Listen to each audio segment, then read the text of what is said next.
Good morning, everyone. Let me begin by saying I am so thrilled so many of you have joined us. I want to welcome you to this morning's webinar, A Holiday Sermon for Every Faith, Tools for Teaching Tolerance. My name is Molly Horan, today's host from the Council for a Parliament of the World's Religions. I came into this organization recently to coordinate a project to which I've already grown very attached. As a proactive response to the tragic hate event that happened earlier this year at the Sikh Temple of Oak Creek, Wisconsin, this organization knew that the lessons we've learned from Interfaith can and should do more to confront the rising hate in the United States. This campaign is called Faiths Against Hate, and I am so grateful to the Southern Poverty Law Center for signing on to deliver the first webinar of this campaign. The Council for a Parliament of the World's Religions was formed 25 years ago as an effort to stage a centennial parliament to the first of its kind held here in Chicago in 1893 during the Columbian World Exposition. That new movement, which brought people of faith and religious leaders together then, serves such an important role in our world today. In these last 20 years, Chicago, Cape Town, Barcelona, and Melbourne have all since hosted this indescribable event. So now we are here convening on a smaller scale today with a much larger task at hand. The rising face of hate in the United States is ever so present in our minds. The news should not paralyze us. We have made it a top priority here at the Council to deliver training on interfaith strategies to try and transform the elements of fear, anger, and hate into peace and love. It sounds like a pretty major task to me too. So that is why I thank you for your time today and know that our presenter, Lecia Brooks, who serves as the Director of Outreach for the Southern Poverty Law Center, has a lot to teach us in the short time we're together today. Ms. Brooks is a veteran civil rights educator based in Montgomery, Mississippi. Her work at the Southern Poverty Law Center has been far-reaching, from her work bringing an innovative program to schools to mix it up at lunch, to then directing education at the center's Civil Rights Memorial Center, and then launching the Teaching Tolerance publication that is so widely referenced. Ms. Brooks has so much knowledge that I know she will guide us very well today. I hope you'll have many questions after her presentation, because if anyone is a resource, it is Ms. Lecia Brooks. We are so pleased to welcome you, Lecia, to deliver our first Faiths Against Hate webinar. This holiday season needs messages of peace more than ever. Thank you for bringing your words for teaching tolerance to us today. And with that, I turn it over to you now, Lecia, so we may get started. Thank you for that kind introduction, Molly. I appreciate it. Thanks also for inviting the Southern Poverty Law Center to participate in the Council's Faith Against Hate webinar series. And to each of you who has signed on for today's session, I thank you. I hope to encourage you, to encourage each of us to embrace and share the many nurturing tenets of love, hope, and redemption embedded in the winter holiday season. First, let me share a bit about the Southern Poverty Law Center. We began in Montgomery, Alabama, cradle of the Confederacy and birthplace of the modern American civil rights movement. It was in Montgomery, Alabama, where a young minister received his first full-time pastoral assignment. Dr. Martin Luther King, Jr., then just 25 years old, became the pastor of Dexter Avenue Baptist Church. Here's what he said in part during his acceptance speech. I have no pretense to being a great preacher or even a profound scholar. I certainly have no pretense to infallibility. That is reserved for the height of the divine rather than the depth of the human. I come to you with only the claim of being a servant of Christ and a feeling of dependence on His grace for my leadership. I come with a feeling that I have been called to preach and to lead God's people. Shortly after accepting the position, King insisted that every member of his church family become a registered voter and a member of the NAACP. He also organized a social and political action committee for, in his words, the purpose of keeping the congregation intelligently informed concerning the social, political, and economic situation. About 18 months later, Dr. King's leadership during the Montgomery bus boycott launched a decade of nonviolent mass protests against racial injustice in the United States. As most know, King was not silent about the demands he made of public officials to ensure a measure of justice. What too many neglect to acknowledge, however, is how King made similar demands of his fellow clergy. In his letter from Birmingham jail, Dr. King called upon the members of his own faith tradition to recognize that injustice where is a threat to justice everywhere. And he called upon them to support the cause for equality. The Southern Poverty Law Center was birthed from this movement. In 1971, attorneys Morris Dees and Joseph Levin founded SPLC. White native Montgomeryans, one Jewish, one Southern Baptist, both reared in the Jim Crow South, start an organization committed to advocating for society's most vulnerable members. Located directly across the street from the SPLC office stands the Civil Rights Memorial. It's created by Maya Lin, the artist and architect of the Vietnam Veterans Memorial, and it serves as a vehicle for education and reflection about the struggle for equality during the Civil Rights Movement. A circular black granite table records the names of the martyrs and chronicles the major events from the movement. On a curved black granite wall behind the table is engraved Dr. King's well-known paraphrase of the prophet Amos, "Until justice rolls down like waters and righteousness like a mighty stream." As Molly mentioned, I have the great honor to serve as director of the Civil Rights Memorial Center. It's a small museum building behind the memorial. As I make my way to and from the SPLC office across the street, I must see this quote at least 10 times a day. It inspires me. It inspires Morris, Joe, and all of my colleagues at the center. When I moved to Montgomery almost 10 years ago, I came with a background in social justice work. I worked for the National Conference of Christians and Jews in Los Angeles for over a decade. My association with NCCJ goes back to my teen years. They showed me that working together across lines of difference could really make a difference. It was with NCCJ that I first experienced interfaith community building, and it was beautiful. I was reminded of the beauty, power, and quiet strength of interfaith alliances as I watched the vigil Sunday night to honor the 27 victims of that horrific killing in Newtown, Connecticut. A young Muslim boy read a prayer.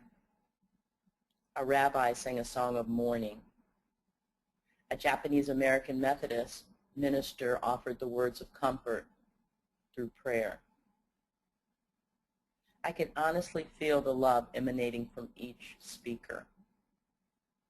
Because of those experiences, because of the people I met, the stories I heard, I truly believe in the power of interfaith efforts to create community, open and inclusive communities.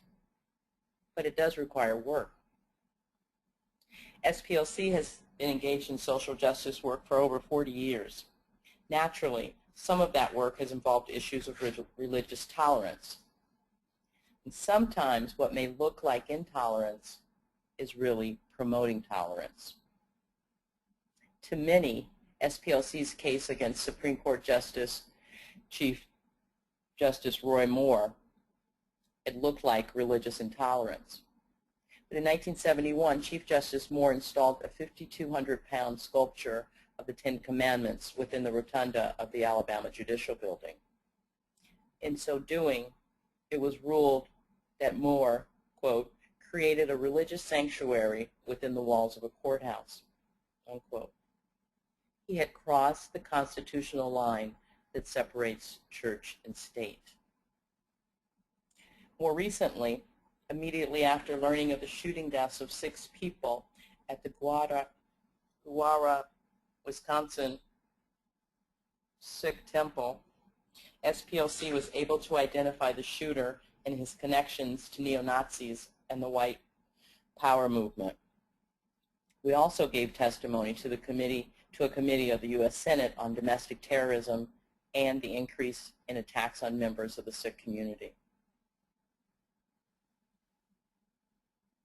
Most every day, the SPLC is accused of promoting the gay agenda by groups like the Family Research Council. Tony Perkins, leader of FRC, has created programs to directly counter our message of tolerance and acceptance. We can handle that, but what we won't stand for is allowing extremist groups to export hate to countries like Uganda and support bills that call for death or imprisonment for members of the LGBT community. You see, SPLC truly believes what Dr. King said in 1963. An injustice anywhere is a threat to justice everywhere. The holiday season is a perfect time to recommit to countering intolerance and injustice everywhere. During the winter months, many religious traditions offer us an opportunity to reflect on what's good and what's right. That's why I believe we experience a sense of collective good cheer, if you will, during this time of year. On December 8th, Bodhi Day, it commemorates the enlightenment of the Buddha. The Buddha is said to have meditated continually until he was able to find the cause of suffering and how to liberate a person from it. This is considered the most important holiday for Buddhists. Diwali, the Festival of Lights, is celebrated at the start of winter in India, Nepal, Malaysia, Singapore, Sri Lanka, Myanmar, Fiji, and more. It is one of the most important festivals for Hindus. It's a special day for Jains and Sikhs, too. Beginning on the 10th day of the 12th month of the Islamic calendar, Eid al-Adha, the festival of sacrifice, or Greater Eid, commemorates Ibrahim's willingness to sacrifice his son Ishmael at God's request. Muslims consider Ishmael to be the Arabs' forefather. Hanukkah, meaning dedication, is also a festival of lights.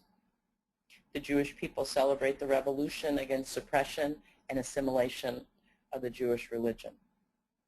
It often occurs during the winter months. And in Mexico, Guatemala, and some southern parts of the United States, many celebrate Las Posadas, meaning the inn. Las Posadas is a 9-day celebration symbolically representing the months of pregnancy and the biblical journey of Mary and Joseph from Nazareth to Bethlehem as a prelude to Christmas. Christians all over the world celebrate the day Jesus Christ was born on December 25th. Christmas literally meaning Feast of Christ. So these holidays, or holy days, because they originally marked special religious days, pull us closer to a centering, calming, and assuring force. Acknowledging and believing that something happened outside of us, and in turn, something happens inside of us. If only we could keep that feeling of love and goodwill with us throughout the year. The truth is, acts of hate and intolerance happen every day. People acting out of fear and ignorance rail against one another's beliefs. Ministers, so-called people of God, spread hate, and there are consequences. Last week, the FBI released its hate crime statistics report for 2011. 6,222 criminal incidents as a result of bias toward a particular race, religion, sexual orientation, ethnicity or national origin, or physical or mental disability occurred in 2011, according to the FBI report. This is a 6% decrease in statistics for 2010. It's important to note, however, and on this point the FBI completely agrees, FBI statistics on hate crimes are famously understated. You see, the list is compiled from state reports. Some bias crimes are never categorized as such, and some cities do not participate at all in submitting information to their respective states. For instance, 79 cities with populations of over 100,000 either did not participate in the reporting program or affirmatively reported that they had 0 hate crimes. A stark example of this is Mississippi. The entire state reported 1 hate crime for 2011. And sadly, some hate crimes are never reported by the victim. Department of Justice studies indicate that the actual number of hate crimes is actually 20 to 30 times higher than the FBI report. We see that hate crimes motivated by religious bias account for about 20% of all reported hate crimes. 20%. Let's take a closer look. Of the hate crimes based on religious bias, 771 were anti-Jewish. 157 were anti-Islamic. 67 were anti-Catholic. 44 were anti-Protestant. And 4 were identified as anti-atheist or agnostic. It's estimated that about 130 of these incidents were against other religions, including Sikhs and Hindus. What can you do? The Southern Poverty Law Center, through its Teaching Tolerance program, would say, speak up.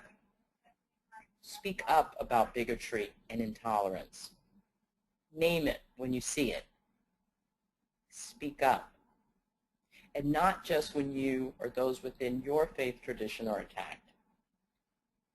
Do not allow incidents of bias, hate, and intolerance to go unchecked. You may also work to encourage reporting. You'll recall I mentioned a few minutes ago that some victims of hate crime never report the crime. It's oftentimes because they feel that there's not a supportive person to report the crime to. So visit your local law enforcement agency and find out about their bias response and reporting plan. And if they don't have one, help them create one. Speak up. SPLC's Teaching Tolerance program provides free resources to educators across the country covering a range of bias issues, including religion. We send our magazine to every principal in the country. We believe that through educators, we can reach children. 450,000 copies of Teaching Tolerance magazine ship twice a year. We're committed to providing teachers with the resources they need to create safe, welcoming, and inclusive classrooms where every child is valued and encouraged to thrive. Full-length pieces that help educators understand the complexities of religious practice help them be better teachers.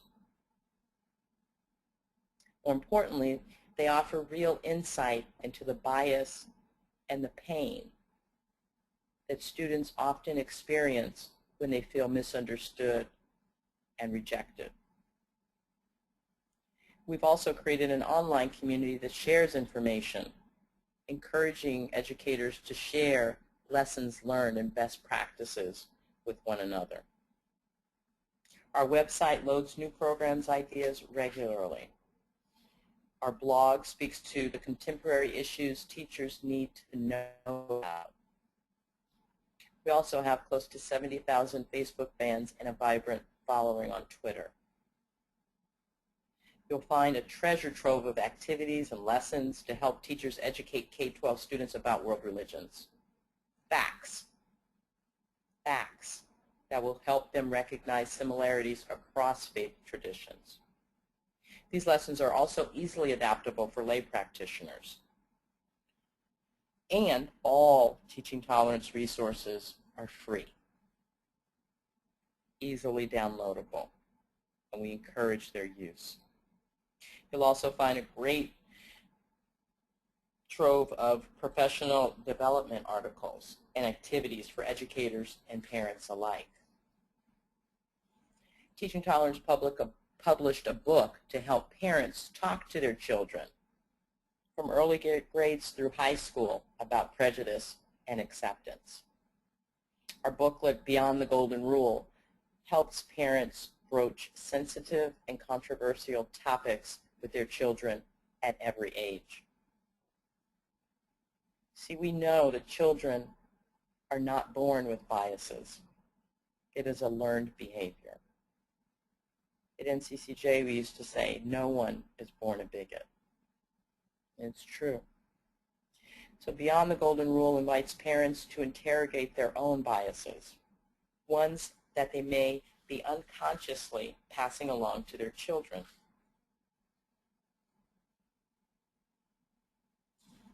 And a parent's job continues from the time that baby is born until and through, really after they leave the home. As President Obama reminded us during the vigil for the victims of the tragedy at Sandy Hook Elementary School, keeping our children safe and teaching them well is something we can only do together with the help of friends and neighbors and the help of a community and the help of a nation. The President said, this is our first job. So as we continue to mourn the loss of these precious souls, let us put even more effort into protecting and teaching children every day and in every way.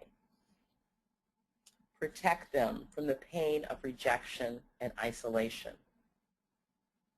Practice acceptance. Show children that we value every person for all of who they are. And let us share this lesson with them through our actions.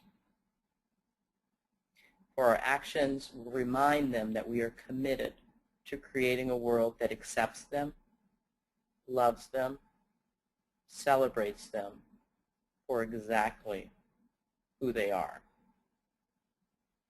And we will continue until justice rolls down like waters and righteousness like a mighty stream.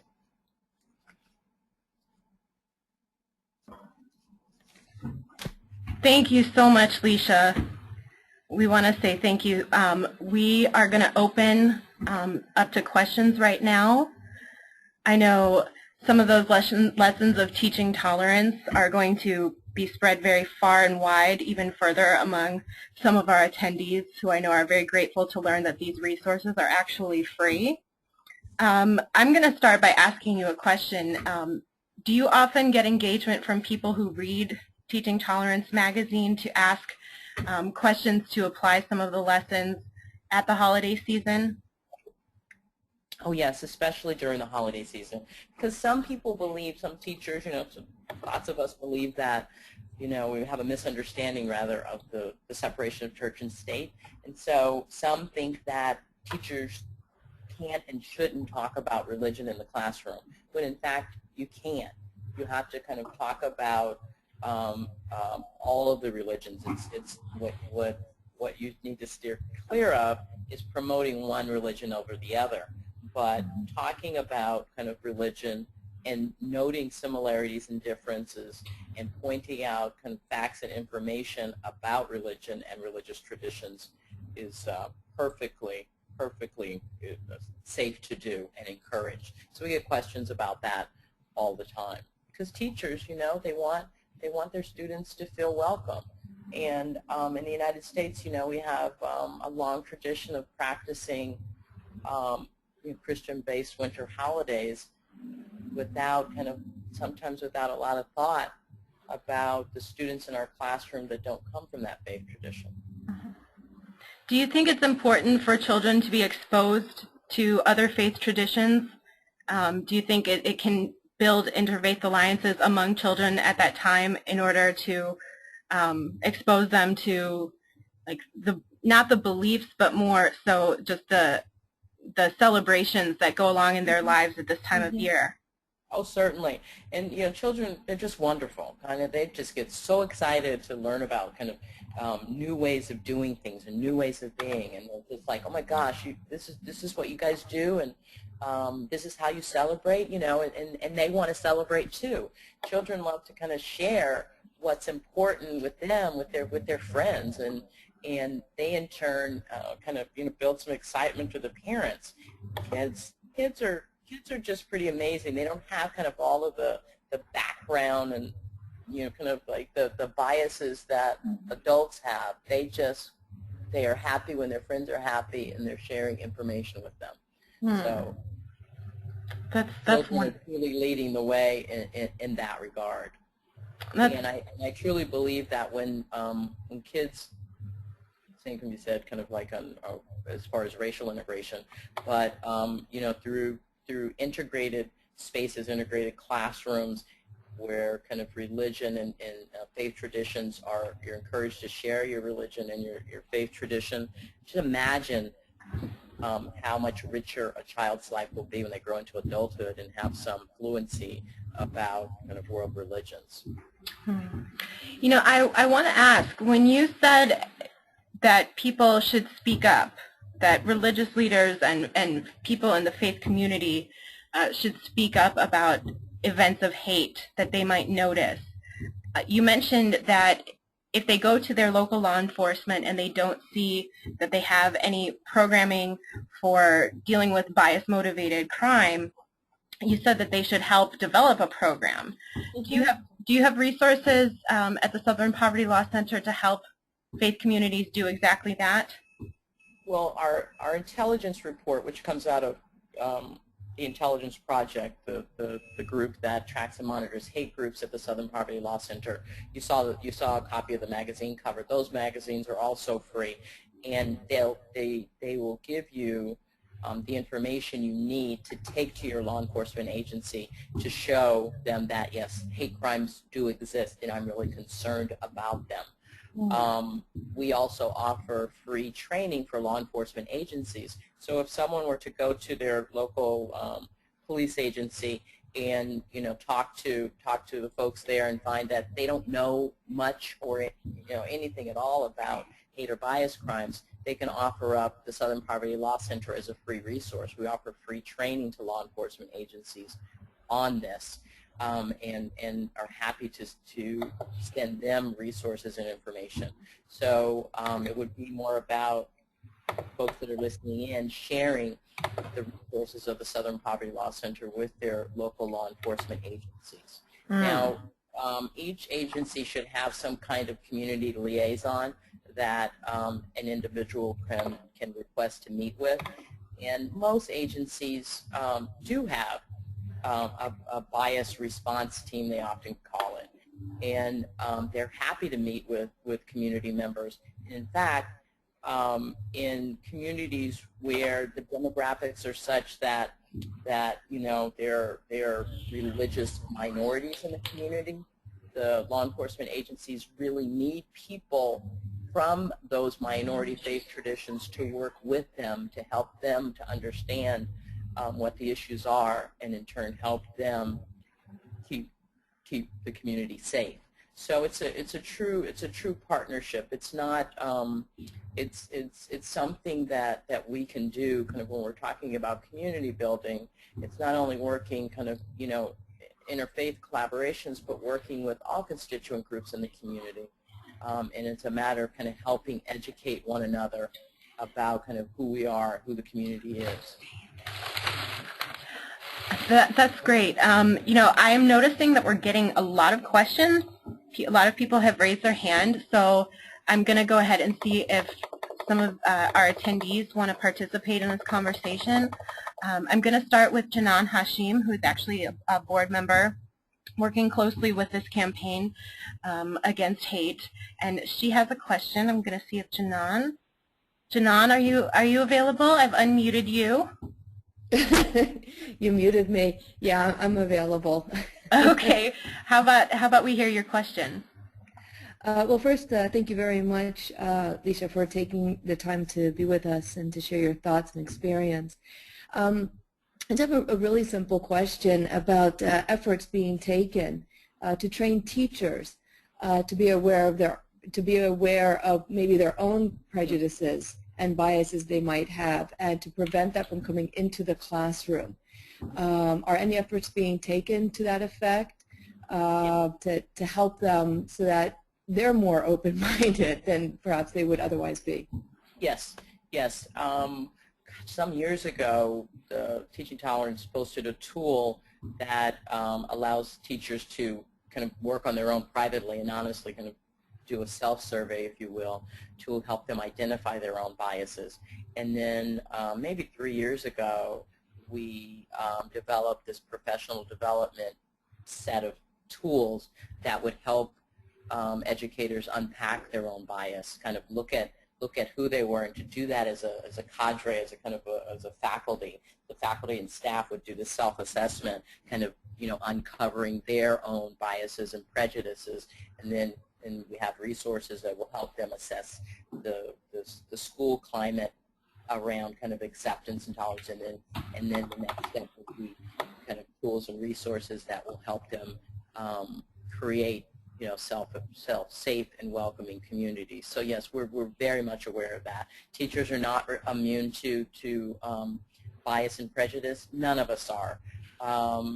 The fact is that I believe that we kind of each of us breathes it in. It's just kind of a part of the culture, and we each have a personal responsibility to uncover and kind of unpack those biases. It's not a bad thing to recognize that some of this prejudice has seeped in.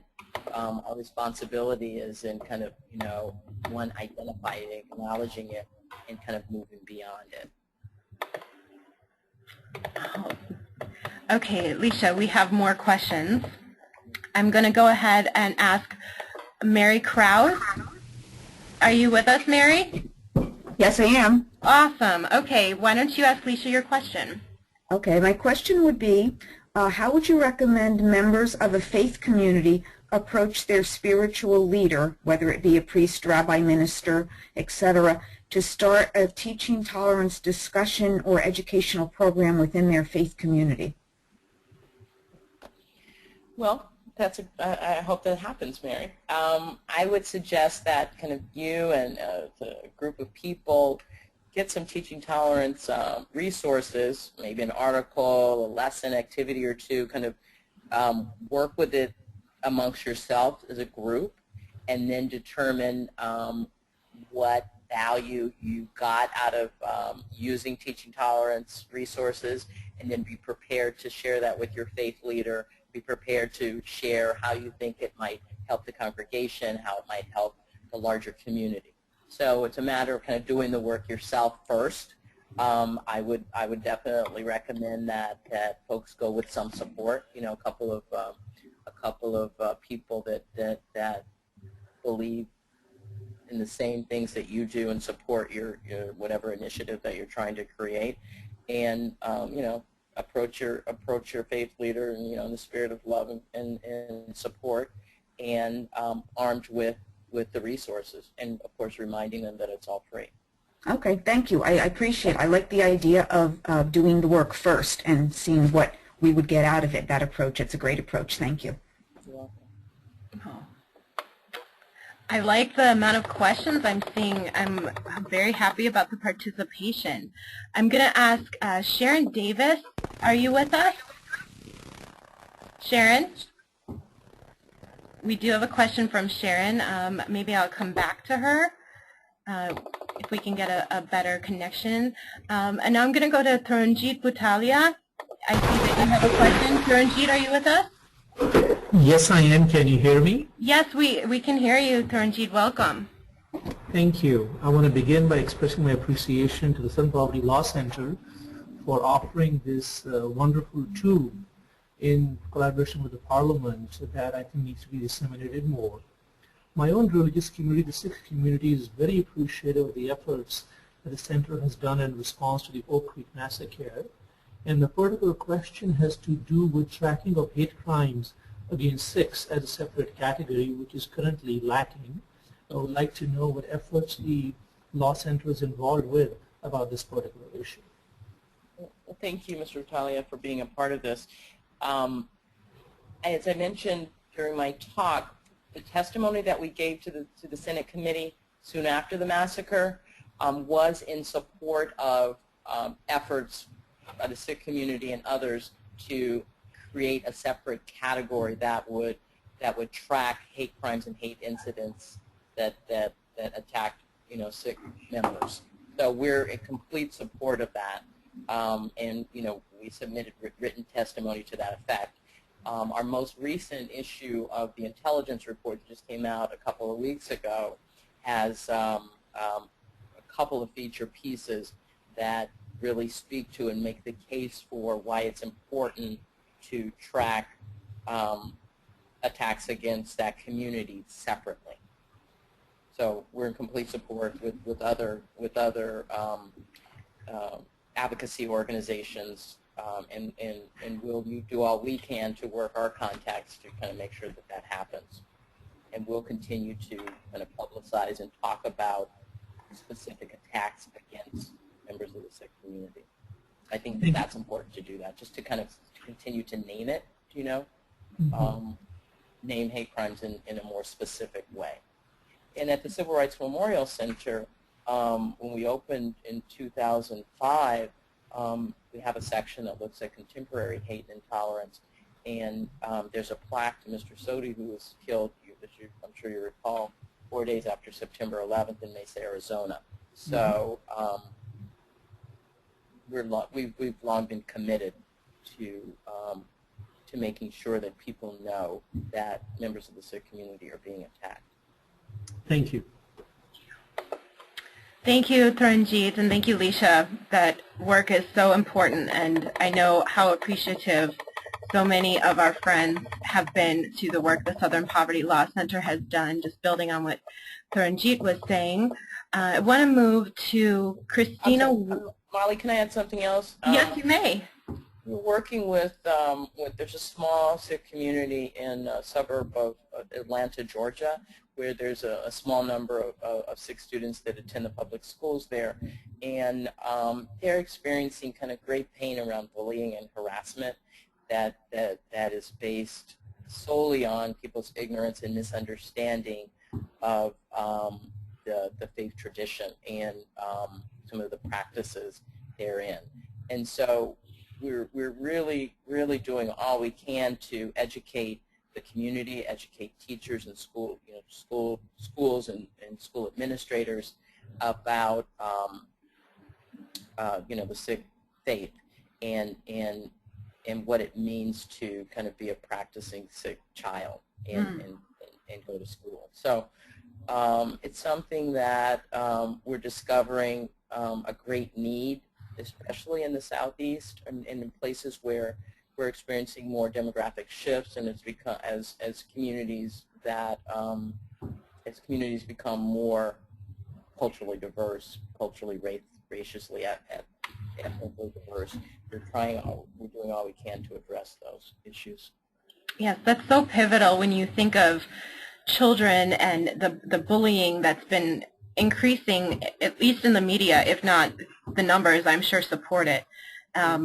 When it's interreligious, I think a major stride to combat that has to be in helping children know each other's faith traditions, just like in the Sikh community, understanding what they're about and what each group is about, because I think they're less likely to participate in the bullying and less likely to stand by idly and say nothing the more they know.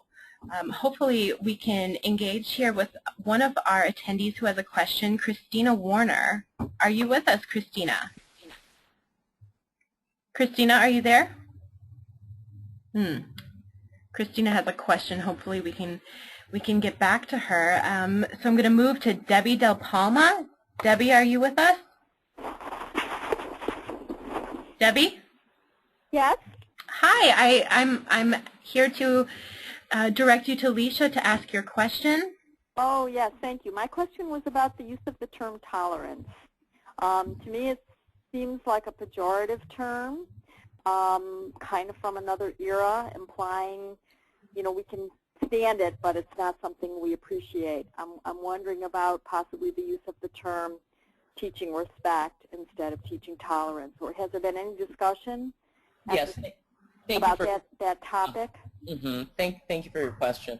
And it is an older term because teaching tolerance began in 1991, and at that time there was nothing like it, right? And so it has some name recognition, some branding issues that we're not prepared to kind of let go of because we want to continue to get our resources out to folks. So that's one. Two is that the whole use of the word tolerance, I find that for people like probably people like you and I who are engaged in this kind of work, for us it does seem inadequate, and in some ways it is. But for a lot of teachers, educators, communities across the country, it's just the right entry to looking at larger issues of oppression and acceptance and those kinds of things. I will assure you that inside the pages of the magazine and all of our lessons and everything on the website, I think that I know that they're motivated by this desire to move beyond tolerance, to move towards acceptance. I would also add that on our website we say that we started using the word tolerance because it was used by UN and in a broader sense. So if we look at it globally, the word tolerance doesn't have kind of a pejorative connotation that it may have among activists or people kind of who've been engaged in this work for a long time. It doesn't have the same kind of people don't have the same kind of feeling about the word. So I understand what you're saying, and if we can agree to use that, we need to use sometimes imperfect language, but that we're united in our efforts to move towards acceptance and celebration. I know that I am, that I can use resources from a program called Teaching Tolerance to do so. Thank you very much. Thank you for your question, Debbie. I know the linguistic aspect of engaging in this social justice issue is very important, and even we here at the Parliament are thinking about the use of the word hate and how negative it feels, but we're trying to move forward using this word to be honest about what we're dealing with. And I think that is very important. Would you agree, Lecia? Completely. I mean, language is just an imperfect kind of tool to convey what we're feeling and what we're wanting. And I would add that I think it's important to move kind of into action and not let language bog us down. If we're in agreement of kind of on our goal, the goal, we can get it done regardless. Well, it's looking like we have a few more attendees who are interested in asking questions to you, so I'm going to try and move through them, and I assure everyone that I will be coming back to you if I've tried engaging with you and we haven't been able to hear a response on your end. So I'm going to go to Deirdre Berry. Deirdre, are you with us? Yes, we have one of these. Hello, Deirdre? Twice as long. Uh-oh. Sounds like Deirdre has expanded our webinar to a very large audience. I'm going to go back and sort of revisit some of the people that weren't responsive before. Sharon, are you with us? Sharon Davis? Maybe there might be a microphone issue there. Just want to make sure that I give everyone the opportunity to talk to you, Lecia, that has asked questions. I'm going to go back to Christina Warner. Christina, are you with us? Oh, she's lost audio, it seems. I'm looking and I'm seeing that we might have been able to connect with everyone who had questions today. I'm going to ask Lecia, do you have any closing thoughts based on our conversation that you'd like to offer? I would just really like to thank everyone that's engaged, on the ground and at the grassroots level, in their communities, in their homes, working to build acceptance around these issues, especially as it relates to interfaith work. It's just,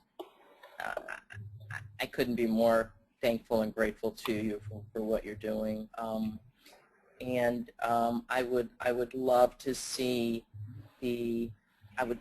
evidence of it. I know that it's happening. I'd love to see evidence of it kind of more regularly.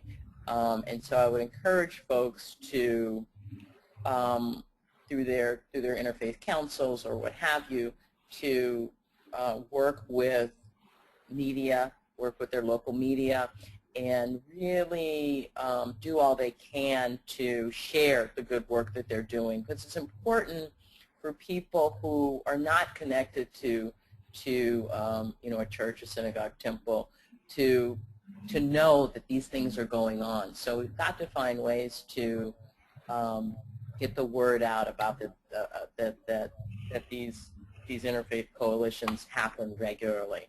Unfortunately, what we often see, the positive things, the interfaith efforts that come to bear when a tragedy happens, like Oak Creek or more recently in Connecticut, and we oftentimes see it in response to hate.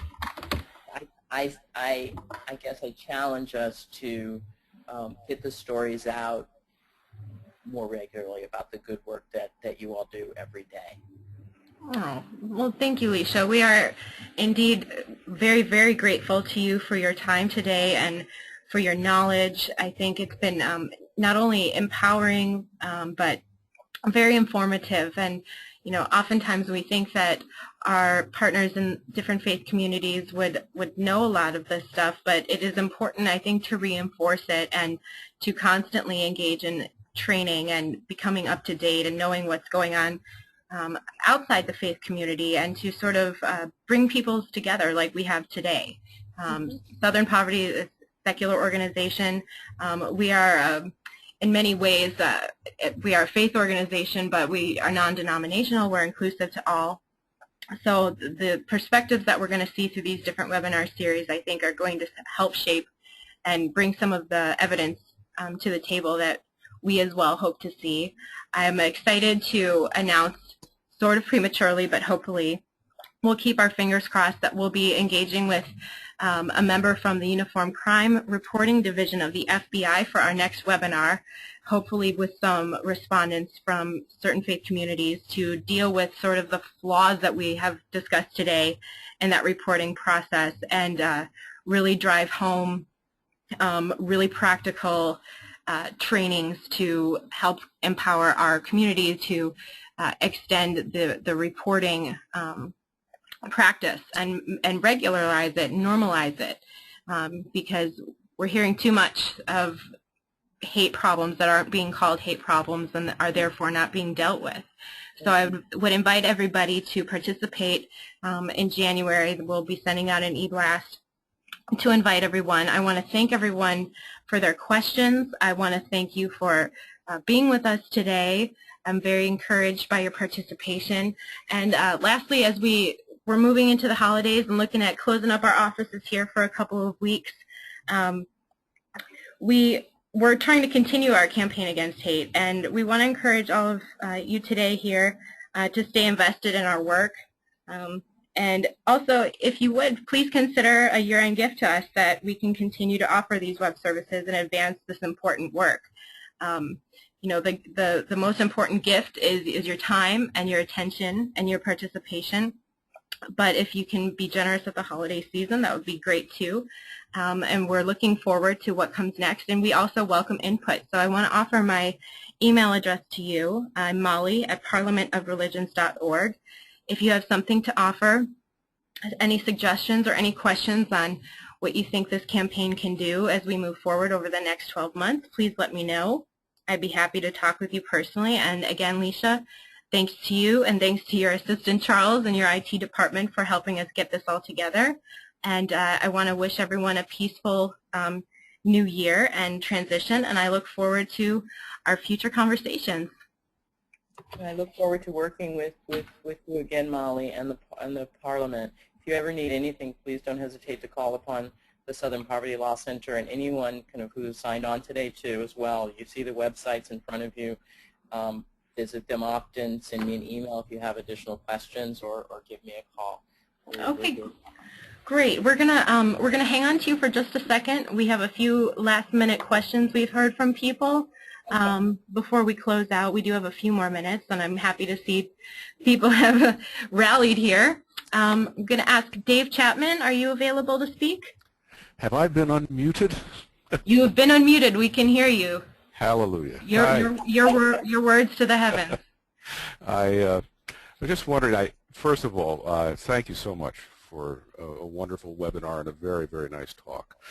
I am a student of social psychology and have learned a lot in my studies, and when I lead worship services at various congregations, I've tried to share the message that there is a great deal of science that in the last 30, 40 years we've done an awful lot of successful research understanding how our empathetic instincts can create remarkable acts of kindness and self-sacrifice to help others, and our inbred suspicion of outsiders, of groups other than our own, social groups other than our own, can make us fearful and violent.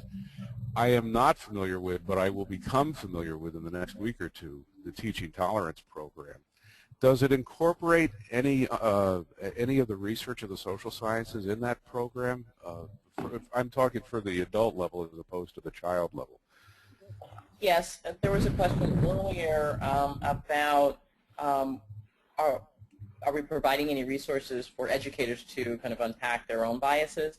And right. So the tool that we posted, gosh, maybe 15 years ago was the implicit bias test that came out of Harvard. And we do, kind of use social science research to help adults, educators in particular, kind of, one, accept the fact that there are biases and prejudices, because, culturally oftentimes teachers are taught, kind of don't look at anything, colorblind society, all of that. So we have a great need for the science, if you will, to convince educators or adults that one, there's an issue, and two, that they're not immune to it, and there's a way out. So, wonderful. That's great, because I talk to an awful lot of people who consider themselves spiritual but not religious. Mm-hmm. And when you can propose an argument that it has science backing it up, mm-hmm. they listen a lot more closely sometimes. Mm-hmm. So thank you. Thank you. Thank you, Dave. We're going to be finishing up here. There are just a couple people who joined in at the last minute to ask. I'm going to ask Gina Maria Apolescent. Are you with us? Oop. We cannot hear Gina. There were a couple of others that Monica Cummings. Monica, are you with us? Monica, are you there? Yes, I'm here. Awesome. Would you like to share your question before we close? It wasn't a question. I just simply typed thank you. Oh, thank you. It's been a wonderful webinar, and I just wanted to send you my appreciation. Oh, thank you for saying that. And Richard Sands. Richard, do you have a comment or a question? I would just like to thank you as well. This has just been a wonderful webinar, and I definitely will be looking into the teaching tolerance for the social justice program at Marygrove College. Please do, and let us know if you need anything, Richard. Fantastic. I also want to alert everybody that in the next couple of days, I will be attaching a video of our webinar to the Parliament website. That's parliamentofreligions.org. If there was anything Lecia said that you want to maybe hear a second time, or if you want to hear me speak again, please feel free to send that out to your friends, to anyone who wasn't able to join us today that you know might have wanted to. And I will probably be closing now. I think we've talked to everybody. Thank you again, Lecia. Thank you, Molly. It's been a wonderful hour. Thank you. Congratulations on your first webinar. Oh, my. Thank you so much. I apologize for misnaming your state. It's Alabama, and I know we're about tolerance, but you know, you got to get somebody's name right, and you got to get their city right, and you got to get their state right. So it's Mississippi, Alabama. Right. That is the one Often correction. confused. Don't worry about it. All right. Thank you, everyone, for joining us. I'm going to close our webinar now, and we look forward to engaging with you going forward. Bye-bye.